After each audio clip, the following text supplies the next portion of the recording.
आज मैं जिस विषय पर चर्चा करने जा रहा हूँ वह विषय है हमारे भारत की एक विशेष परंपरा, जिस परंपरा को हम त्योहारों के रूप में मनाते हैं। भारत त्योहारों का देश है। यहाँ सदैव नित्य नूतन कोई न कोई त्यौहार मनाया ही जाता रहता है। और अभी जो हमारे सम्मुख एक प्रमुख त्यौहार है वह है रक्षाबंधन। रक्षाबंधन एक विशेष त्यौहार जिसमें भाई को बहन अपने प्रेम सूत्र में, रक्षा सूत्र में बांधती है।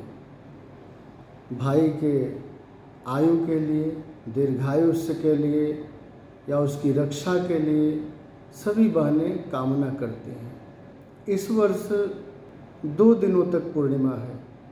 11 अगस्त को भी पूर्णिमा है और 12 अगस्त को भी पूर्णिमा है।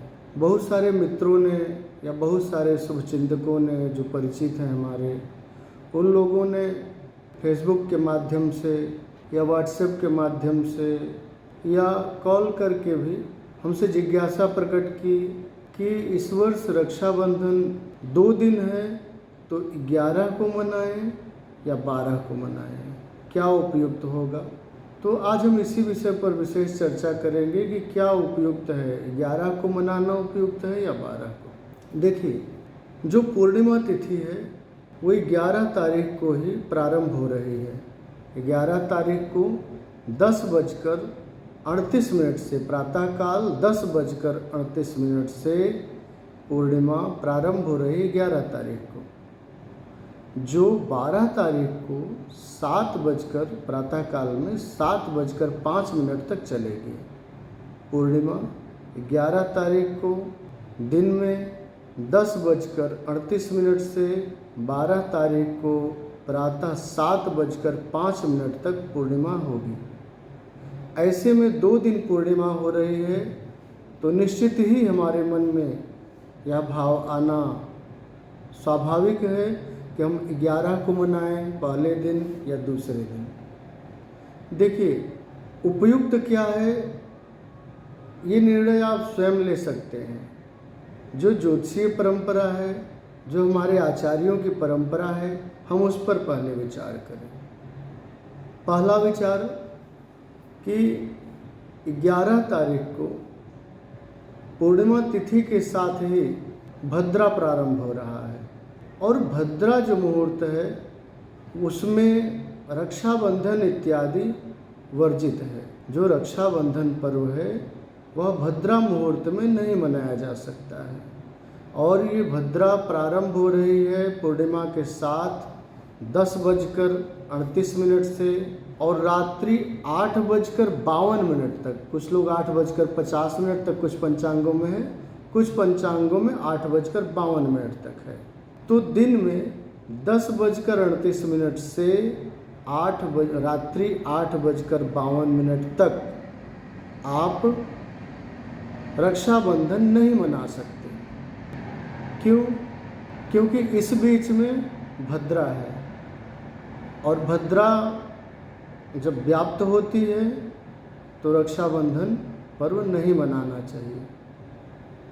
ये कुछ आचार्यों का मत है कि जब स्वर्ग में भद्रा हो तो स्वर्गे भद्रा शुभम कुर्यात् पाताले च धनागमः मृत्युलोके यदा भद्रा सर्वम कार्यम विनश्यति। एक मान्यता है कि जब स्वर्ग में भद्रा हो, स्वर्गे भद्रा शुभम कुर्यात् तो शुभ होता है। पाताले च धनागमः, जब पाताल में हो तो धन का आगम होता है। लेकिन जब मृत्युलोके यदा भद्रा, जब मृत्युलोक में भद्रा हो तो सर्वम कार्यम विनश्यति, सभी कार्य हमारे नष्ट हो जाते हैं अगर भद्रा काल में हम कोई विशेष पर्व मनाते हैं, विशेष मांगलिक कार्य करते हैं तो इस तरह से सबसे पहली बात आप जान लें कि पूर्णिमा प्रारंभ हो रही 10:38 से और उसी के साथ भद्रा भी प्रारंभ हो रहा है 10:38 से रात्रि 8:52 तक। इस बीच में आप रक्षाबंधन नहीं मना सकते। अलग अलग लोग अपना मत दे रहे हैं कि अभिजीत मुहूर्त में मना सकते हैं, मध्याह्न काल में थोड़ी देर के लिए जो अभिजीत मुहूर्त होता है उसमें मना सकते हैं। कुछ अलग अलग घड़ियां हैं उसमें लोग मनाने का निर्देश दे रहे हैं। लेकिन यदि मेरा मत जाने, मेरा मत मतलब वैदिक मत या जो ज्योतिषीय मत है उसके अनुसार तो उपयुक्त यही है कि भद्रा जब तक है तब तक आप रक्षाबंधन पर्व ना मनाएं। और यदि मनाना ही चाहते हैं, किसी के पास 12 तारीख को समय नहीं है, टाइम नहीं है, तो आप रात्रि में 8:52 के बाद आराम से मनाइए, कोई दिक्कत नहीं है। और दूसरी बात, 12 तारीख को थोड़ी देर के लिए ही सही लेकिन ठीक मुहूर्त है। उसका कारण न उस समय भद्राकाल है, भद्राकाल भी नहीं है कि कोई प्रॉब्लम हो, कोई समस्या हो। और दूसरी बात, एक विशेष मत ज्योतिषियों का जो रहा है, जो आचार्यों का रहा है, मुख्य होता है कि सूर्योदय काल में जो तिथि हो, सूर्योदय काल में कौन सी तिथि है, कौन सा नक्षत्र है, वो मान्य होती है। तो 11 तारीख को यदि देखें तो सूर्योदय काल में पूर्णिमा नहीं है। सूर्योदय के बाद 4-5 घंटे बाद पूर्णिमा प्रारंभ हो रही है। लेकिन 12 तारीख को यदि देखेंगे तो 12 को रात्रि से ही पूर्णिमा पर है ही, 11 से ही चल रही है। और 12 तारीख को सुबह तक है, सुबह 7:05 तक है। आराम से रात्रि में आप तैयारी कर लें 11 तारीख को, और सुबह ब्रह्म मुहूर्त में स्नान इत्यादि करके रक्षाबंधन पर्व मनाएं। ये ज़्यादा उपयुक्त है क्योंकि सूर्योदय कालिक तिथि, सूर्योदय कालिक नक्षत्र, ये सब ज़्यादा विशेष मांगलिक माने जाते हैं। जब हम लोग कभी संकल्प पढ़ते हैं, संकल्प मंत्र बोला जाता है, तो संकल्प मंत्र में ये जरूर देखा जाता है सूर्योदय काल में कौन सी तिथि है। और जो तिथि सूर्योदय काल में है उस तिथि का उच्चारण अवश्यम भावी होता है, उसको किया ही जाता है। तो सूर्योदय कालिक यदि हम पूर्णिमा देखें, सूर्योदय काल में पूर्णिमा, तो 11 को सूर्योदय काल में नहीं, सूर्योदय के बाद पूर्णिमा प्रारंभ हो रही है। लेकिन 12 को सूर्योदय काल में पूर्णिमा है, इसलिए 12 तारीख को रक्षाबंधन मना सकते हैं, मनाना चाहिए। कुछ लोगों का यह प्रश्न भी था, जिज्ञासा भी थी कि हमें क्या क्या करना चाहिए। करने के लिए विशेष तैयारी इसमें कुछ नहीं है। आप एक थाल सजा लें, थाल में रोरी, अक्षत, चंदन इत्यादि रख लें, एक दीपक रख लें। घी का दीपक हो तो ज़्यादा उपयुक्त है, घी का ही दीपक ज़्यादा अच्छा रहता है। ये भारतीय परंपरा का एक प्रतीक चिन्ह भी है। तो थाल सजा लें, उसमें घी रख लें, दीपक रख लें, और उसमें चंदन रख लें, अक्षत रख लें, और विधिवत और वो अपनी रक्षा सूत्र या राखी जो भी हो उसको आप साथ में रख लें, जो सामग्रियां हैं। और दिशा का ध्यान देना है, दिशा और वस्त्र, विशेष करके काला वस्त्र ना पहने तो ज़्यादा उपयुक्त है। कुछ लोग काले कपड़े को पसंद करते हैं, लेकिन इस पर्व पर काला कपड़ा ना पहने। नकारात्मक शक्तियाँ ज़्यादा प्रभावी होती हैं जब हम काला कपड़ा पहनते हैं। तो आप श्वेत वस्त्र पहने अच्छा है, पीत वस्त्र पहने, रक्त वस्त्र पहने, जो भी हमारे उपयुक्त वस्त्र हैं आप पहन सकते हैं। कोई भी काला कपड़ा छोड़ करके, काला वस्त्र छोड़ करके आप कोई भी वस्त्र पहने, कोई आपत्ति नहीं है। और विशेष करके दिशा का ध्यान दें। जब भी रक्षाबंधन पर्व मना रहे हों तो भाई के सिर पर कुछ तौलिया इत्यादि रख दें, रुमाल इत्यादि रख दें, सिर ढका हुआ हो, या ध्यान देना है। और दूसरी बात, दिशा दक्षिण नहीं होनी चाहिए। न भाई के बैठने की दिशा दक्षिण हो, दक्षिण मुख करके, न बहन दक्षिण मुख करके राखी बांधे। अच्छा है कि पूरब पश्चिम हो करके आप राखी बांधिए।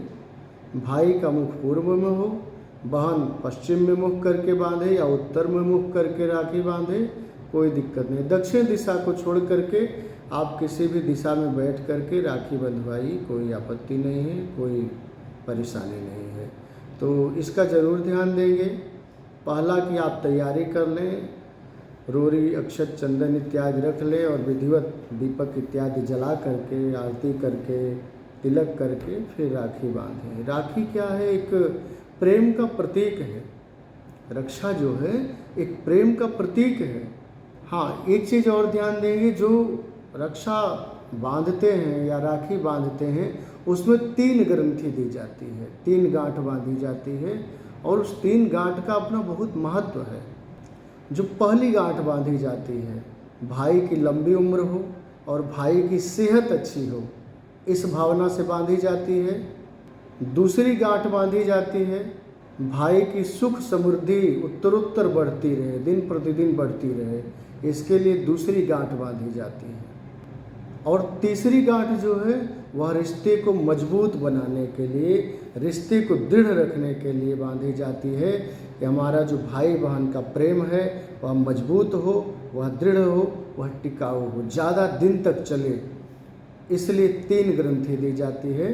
तो 3 ग्रंथि, 3 गांठ जरूर बांधेंगे जब राखी बांधें। बहनों को यह ध्यान देना है, विशेष रूप से 3 गांठ बांध करके तभी जो है राखी बांधना है। कुछ लोगों का यह भी मत है कि हमारे जीवन में 3 तरह के दुख हैं, दुख त्रयाभिघाता जिज्ञासा तदपघात के हेतु दृष्टे सपार्था चेन्नई कांता अत्यंत तो भावा, जिसके लिए महर्षि कपिल ने सांख्य की रचना की, सांख्य दर्शन की।